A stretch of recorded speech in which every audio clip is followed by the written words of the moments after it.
Hello বন্ধুরা, কেমন আছো সবাই? দেখো এখন 10টা বাজছে। আমি কিছু দেখো মাছ ধরেছি। এই দেখো পুঁটি মাছ ধরেছি ছিপ দিয়ে। হ্যাঁ, এই দেখো, এই যে দেখো কত সুন্দর, দেখো মাছগুলো দেখো নড়ছে। তো বন্ধুরা, তোমরা কি পারো, ধরতে পারো ছিপ দিয়ে মাছ? আমি কিন্তু ছিপ দিয়ে মাছ ধরি, দেখছো? এই যে, এই দেখো ধরে, দেখো দুষ্টুমি করছে, দেখো প্রচন্ড দুষ্টুমি করছে।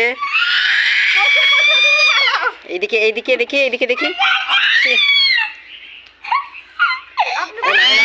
মাছ মাছ মাছ মাছ মাছ মাছ মাছ মাছ মাছ। তো দেখি এদিকে দেখি, এদিকে দেখি কটা আছে কোনো তো, এটা কটা আছে কোনো তো, কটা আছে? 1 2 কটা? 6টা।